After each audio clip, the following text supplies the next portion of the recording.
Hello students, आज हम question number 5 का फर्स्ट पार्ट डिस्कस करेंगे ऑफ एक्सरसाइज 7.3।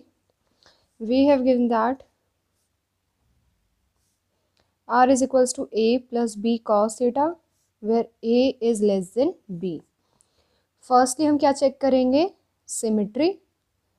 सिमिट्री के लिए हमने पहले भी डिस्कस किया था, r को r ही रखेंगे और थीटा को रख देंगे माइनस थीटा। फिर चेक करते हैं इसमें क्या आ जाएगा, a plus B cos of minus theta, that is a plus B cos theta. तो देखिए क्वेश्चन एज इट इज रह गया जैसे हमें दिया था।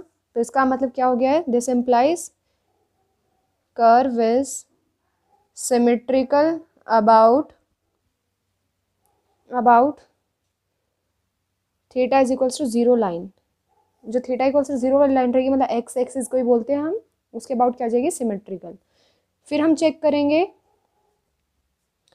और लेकिन पाई माइनस थीटा से चेंज करके, तो क्या आएगा हमारे पास? R as it is a plus B cos pi minus theta.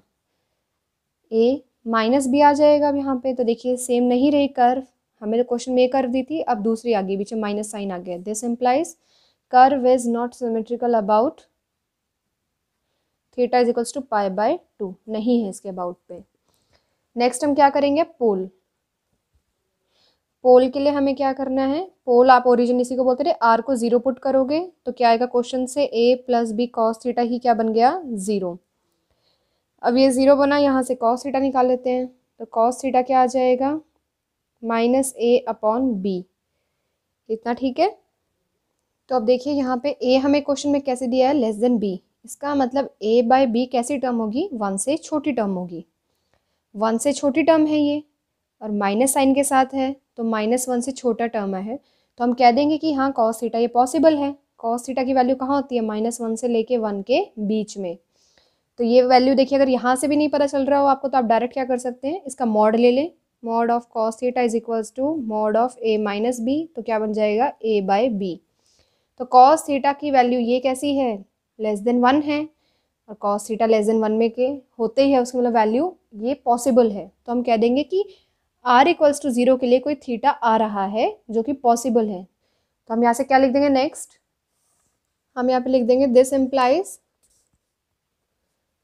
Curve passes through pole. क्योंकि देखिए जब आपने इससे पहले वाला क्वेश्चन किया था, वो क्वेश्चन मैं आपको दिखा देती हूँ, ये रहा पोल के लिए। तो आपने एक वैल्यू देखी थी, कॉस थीटा की वैल्यू कैसी आ रही थी? मॉड की ग्रेटर देन वन। लेकिन कॉस थीटा तो वन से छोटा होता है या माइनस वन से बड़ा, ऐसे ही रहता है ना। तो ये वैल्यू पॉसिबल नहीं थी कि जब हमने आर को जीरो रखा तो कोई पॉसिबल वैल्यू नहीं आई। लेकिन इस क्वेश्चन में क्या हो रहा है? जब हमने आर को जीरो रखा है तो एक पॉसिबल वैल्यू आ रही है थीटा की। तो इसका मतलब कर्व हमारी पोल से पास करेगी, और जब कर्व हमारी पोल से पास करेगी तो जो भी वो पॉइंट होगा वो क्या होगा? टेंजेंट एट पोल। वो पॉइंट हम निकाल लेते हैं, यही थीटा वाला है। तो अभी हमने निकाला है कॉस थीटा क्या आया है? Minus A by B. बस यहाँ से थीटा निकालना है। थीटा क्या बन जाएगा? Cos inverse minus A by B. ये वैल्यू है, ये क्या है? Tangent at pole. नेक्स्ट अब हम क्या करेंगे? टेबल बनाएंगे। देखिए टेबल बिल्कुल सेम है जैसे पहले क्वेश्चन में थी। जीरो के लिए ये वैल्यू आएगी, 30 के लिए ये बन जाएगी, 45 के लिए, 60 के लिए, 90 के लिए, 120 के लिए, 135 के लिए, 150 के लिए। अब लेकिन बीच में एक थीटा हम ये भी रख देंगे, क्योंकि 180 तो हम लास्ट पुट करते हैं ना, पाई। लेकिन हम कह रहे हैं बीच में एक थीटा ये भी आएगा जहाँ पे आर क्या बनेगा? जीरो बनेगा, जब ये थीटा की वैल्यू रहेगी। ये कहाँ से पता चला हमें? ये हमें यहाँ से पता चला। देखिए हमने कहा था आर को जीरो रखा है, तो उस टाइम पे थीटा यहीं से निकाला है ना हमने, cos inverse minus A by B. तो इसलिए ही हमने वैल्यू रख दी है कि जब आर जीरो है तो थीटा की वैल्यू ये है। ऐसे ही 180 पे क्या है? ए माइनस बी है। ये सब वैल्यू मैंने कहाँ से निकाली है? गिवन क्वेश्चन की स्टेटमेंट से, इसमें पुट करके। थीटा रखा आर आ गया, थीटा रखा आर आ गया है। अब देखिए ए माइनस बी कैसा होगा? क्योंकि ए कैसा है? लेस देन बी है, तो बी को इधर रख दे। ए माइनस बी कैसा आ जाएगा? जीरो से छोटा। जीरो से छोटे का मतलब देखिए ग्राफ पे कहाँ बनेगा? अगर ये मेरे कर्व बना रही हूँ मैं, तो ये जीरो पॉइंट होता है ना, इस साइड आएगा। मतलब ये नेगेटिव कोई भी हो तो वो इस साइड आएगा, अगर कोई पॉजिटिव हो तो वो इधर आएगा। अगर मैं कोई कर्व बना रही हूँ ऐसे, और कहीं पे नेगेटिव वैल्यू आ गई तो इसका मतलब 0 से इस साइड बनेगा, मतलब यहाँ चला जाएगा, ऐसे कुछ भी जाए इधर आएगा लेकिन वो पॉइंट। अब आपको मैं इस फिगर से भी कंफर्म कर दूंगी आगे क्या बनेगा, सिर्फ ये टेबल देख लीजिए आप यहाँ तक। टेबल के आगे अब देखिए हम क्या निकाल रहे हैं। नेक्स्ट अब हम देखेंगे एसिम्पटोट। तो ये आप पेडल फॉर्म दी है, मतलब पेडल फॉर्म में कन्वर्ट कर लेंगे, आर और थीटा में ही है तो आप खुद कैलकुलेट करेंगे, जैसे आप चैप्टर नंबर 4 में निकाल रहे थे। तो वहाँ से क्या आएगा, the curve has no asymptote. Next आता है हमारे पास रीजन। रीजन के लिए हम देखिए पहले जो कर्व दिए वो लिख रहे हैं, a plus B cos theta. यहाँ पे देखिए r कब वैल्यू चेंज करेगा, a और b तो फिक्स्ड है, सिर्फ कॉस थीटा के ऊपर डिपेंड कर रहा है। तो कॉस थीटा कहाँ से कहाँ तक लाई करता है, -1 से लेके 1 के बीच में। तो एक बार इसकी लीस्ट वैल्यू रख देते हैं, सबसे कम कॉस थीटा कब होता है, -1। सबसे ज़्यादा क्या होती है वैल्यू, 1। ये दोनों वैल्यू अगर इसमें रखते हैं फिर देखते हैं आर क्या बनता है। जब रखा कॉस थीटा को -1 तो क्या आएगा, a माइनस बी। जब इसको मैक्सिमम रखेंगे तो कितना आएगा, r is equals to a plus B. ये आ जाएगा हमारे पास। तो हमारा r कहाँ लाई कर रहा है, a माइनस बी से लेके a प्लस बी तक। फिर हम निकालेंगे स्पेशल पॉइंट। स्पेशल पॉइंट बिल्कुल आपका जो कल क्वेश्चन कराया था उसी जैसा रहेगा। dr अपॉन डी थीटा निकालेंगे पहले आप, -b साइन थीटा आ जाएगा। देन आप निकालेंगे tan फाई का फॉर्मूला क्या होता था, r D theta upon D R. R की वैल्यू हमने क्वेश्चन से ही पता है, D theta upon D R क्या बन जाएगा, -a minus of b sine theta 1 upon में रहेगा ये। नेक्स्ट अब हम जब फाई को 0 रखेंगे, फाई 0 कब आएगा, मतलब हम देख रहे हैं फाई 0 यहाँ से कब बनेगा, जब ऊपर वाली टर्म 0।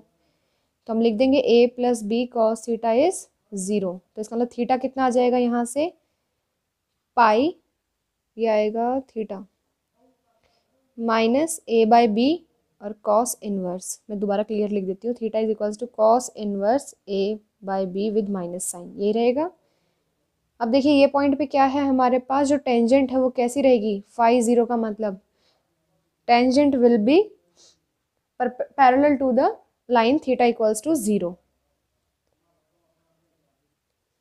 देखिए थीटा 0 का मतलब क्या बन जाएगा, a plus B is equals to infinity, और नीचे क्योंकि 0 है तो ये इन्फिनिटी आ गया, सेम कल वाले क्वेश्चन की तरह है। और ऐसे जब थीटा को यहाँ पे हम लिख सकते हैं, फिर थीटा 0 है तो tan फाई क्या बन गया, इन्फिनिटी। इसका मतलब फाई क्या है, पाई बाय 2 है। तो हमारे पास देखिए अब हम कर्व कैसे ड्रॉ करेंगे इसकी।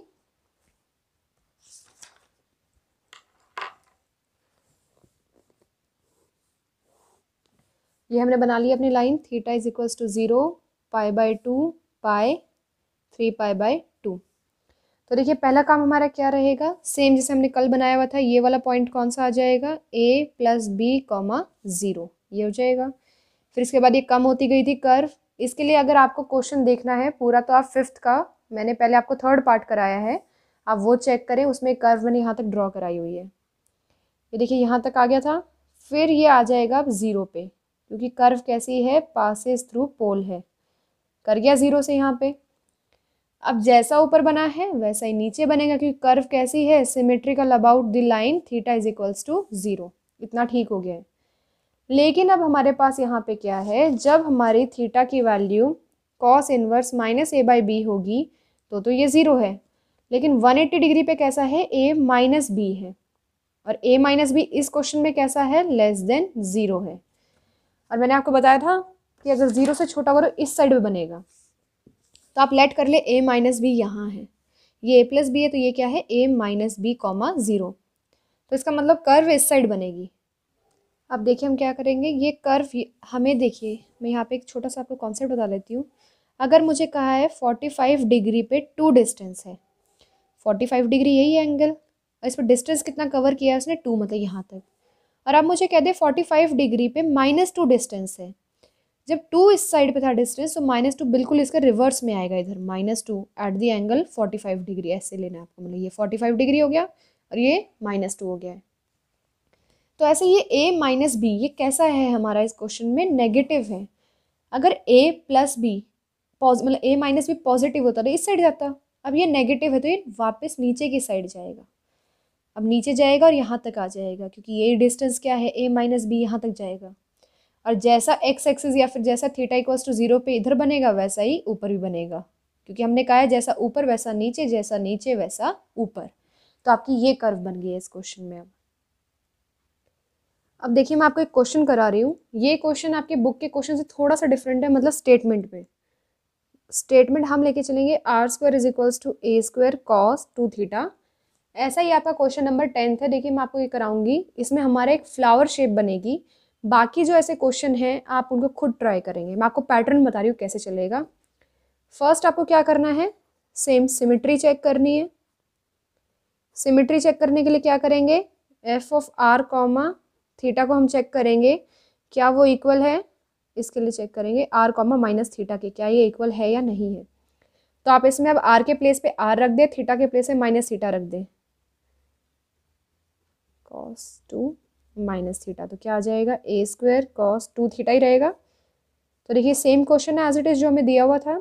तो दिस इम्प्लाइज जब ये दोनों सेम है तो हम कहते थे कर्व कैसी है, curve is symmetrical about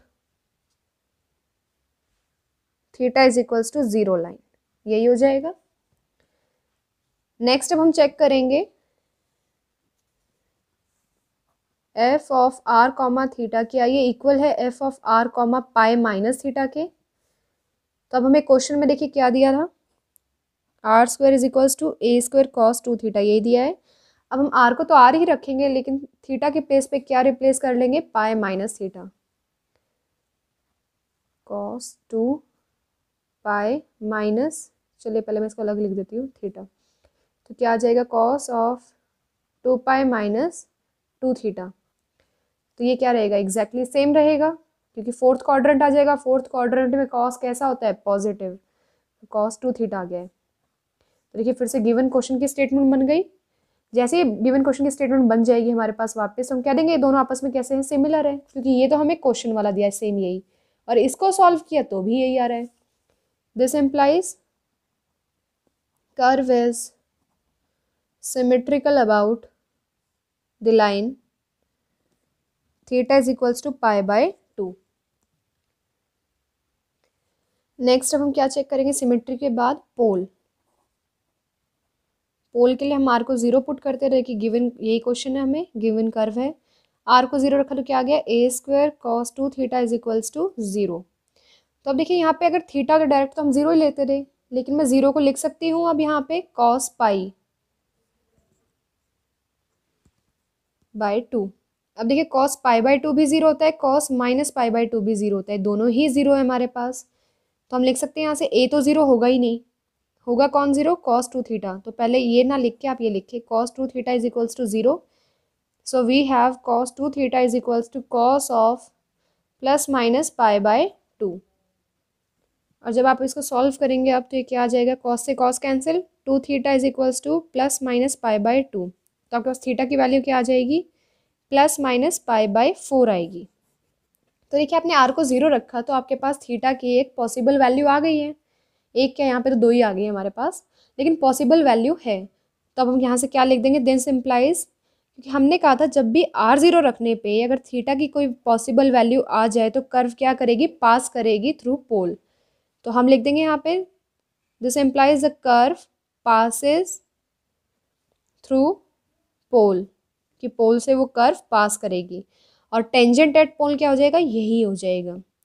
theta is equals to pi by 4, एक बार प्लस में ले लेंगे एक बार माइनस में ले लेंगे, इज टेंजेंट एट पोल, यही बन जाएगा कि ये दोनों क्या है, टेंजेंट एट पोल है हमारे पास। तो अब देखिए अगर हम इसी को इतना ही ड्रॉ करें, पहले ये हमने ली line theta is equals to 0 pi by 2, pi 3 pi by 2। अब हमें क्या मिले हैं, 2 टेंजेंट मिली है एट पोल। पोल यही है हमारे पास, यहाँ पे 2 टेंजेंट है, एक तो थीटा पाई बाय 4 है, यही लाइन है, theta is equals to pi by 4। दूसरा टेंजेंट हमें क्या मिला है, theta is equals to minus pi by 4, वो ये लाइन बन जाएगी। ये वाली भी हमारी क्या है, दूसरी टेंजेंट है। ये देखिए यहाँ तक हमें पता चल गया। नेक्स्ट अब हम क्या करेंगे, अब हम बनाएंगे अपनी टेबल। टेबल के लिए देखिए आप एक चीज़ नोट की, कर्व कैसे है, सिमेट्रिकल है about theta is equals to 0 and theta is equals to π/2। Theta is equals to 0 यही वाली लाइन है। तो ये क्या कह रहा है, जैसी नीचे बनेगी वैसी ऊपर बनेगी, ये इसने कहा है। अब π/2 क्या कह रहा है, जैसा इधर बनेगा वैसा ही इधर बनेगा। तो कहने का मतलब क्या होगा, अगर हम एक बना ले, सिर्फ यहाँ बना ले, तो वैसा ही नीचे बनेगा, जैसा इधर बनेगा वैसा ही इधर भी बन जाएगा, और जैसा ऊपर वैसा नीचे। मतलब हमें सिर्फ एक क्वाड्रेंट में बनाना है, बाकियों में अपने आप बन जाएगा। तो अब हम देखिए टेबल कैसे बनाएंगे। टेबल अब हम 0 से स्टार्ट करेंगे 90 तक जाएंगे, सिर्फ एक हम क्वाड्रेंट में बना लेंगे, बाकियों में अपने आप सेम बन जाएगा। तो जैसे मैंने थीटा की वैल्यू 0 पुट की तो आर क्या आएगा a, 30 पुट करेंगे तो आर क्या आ जाएगा a/√2, 45 पुट करोगे 0 आएगा, 60 पे अंडर रूट में नेगेटिव आएगी टर्म, मतलब आयोटा आ जाएगा ना। आयोटा का मतलब कैसी टर्म आ गई, इमेजिनरी। 90 पे भी कैसी रहेगी, इमेजिनरी। ये सब मुझे कहाँ से पता चला है, मैंने गिवन क्वेश्चन की स्टेटमेंट में पुट किया है। हमारी स्टेटमेंट क्या थी, हमें दी है r² is equals to a² cos 2 theta. आप थीटा रखते जाएं इसमें और आपके पास r आ जाएगा। नेक्स्ट एसिम्टॉड है। एसिम्टॉड आपको चेक करना है इस कर्व में कौन सा आ रहा है, लेकिन थीटा की देखिए कोई भी ऐसी वैल्यू नहीं आएगी जिसके लिए ये क्या बन जाए, इन्फिनिटी। तो इसमें एसिम्टॉड कोई होगा ही नहीं। अब देखिए जितना हमें पता चला है, कर्व ड्रॉ करना स्टार्ट कर देते हैं इसी के साथ साथ। यही था यहाँ पे मैंने बनाया हुआ है। हमने देखा कि हमारे पास पहला पॉइंट क्या दिया है इसमें, जब थीटा 0 है तो r कितना है, a। हम ड्रॉ कर देते हैं, r a है जब थीटा क्या है 0, तो ये पॉइंट है a,0। नेक्स्ट इसने हमें क्या कहा है, अगर ये डिस्टेंस a था तो 30 पे कितना आ रहा है, ये 45 डिग्री का एंगल है ना ये वाला। 30 तो इससे थोड़ा कम ही होगा यहाँ पे कहीं पे। 30 पे क्या आ रहा है, a/√2, तो इससे कम है, यहाँ आ जाएगा a/√2, ये वाला पॉइंट है। r की वैल्यू a/√2 और थीटा की है 30 डिग्री। उसके बाद ये 45 पे कितना बन रहा है, 0। 45 तो यही वाली लाइन है, यहाँ क्या बन रहा है, 0। आगे तो इमेजिनरी है, हमें ड्रॉ करने की ज़रूरत ही नहीं, आप इनको ज्वाइन कर दे। देखिए ये बन गया, ऐसे वाली कर्व बन गई है। अब हमने कहा था जैसा ऊपर बनेगा वैसा ही नीचे, क्योंकि थीटा इक्वल्स टू 0 लाइन के अबाउट कैसा है ये कर्व, सिमेट्रिकल, ये बन गया। नेक्स्ट हमने क्या कहा था इसे, ये कर्व π/2 के अबाउट भी कैसी है, सिमेट्रिकल, मतलब इस लाइन के अबाउट भी। तो जैसी राइट हैंड साइड में बनी है वैसी लेफ्ट हैंड साइड में बनेगी, तो ये बन गई। बाकी इसका जो रीजन है और स्पेशल पॉइंट है वो आप खुद फाइंड आउट करें। स्पेशल पॉइंट से आपको ये दोनों पॉइंट पता चल जाएंगे क्या आ रहे हैं। और ये मैं आपको बता देती हूँ ये टेंजेंट कैसे आएगी। आपको निकालना है फिर से स्पेशल पॉइंट में tan phi आपको फिर वहाँ से देखना है क्या आता है। जब थीटा 0 रखा तो ये कितना आएगा, तो ये सॉल्व करने के बाद आएगा phi इज इक्वल्स टू π/2। तो ये पॉइंट भी π/2 पे रहेगा, ये भी ऐसे करना है आपको। ये इसकी कर्व है। ऐसे ही आप बाकी जो क्वेश्चन है एक्सरसाइज 7.3 के वो खुद ट्राई करें। इसी के साथ आपका चैप्टर नंबर 7 फिनिश होता है।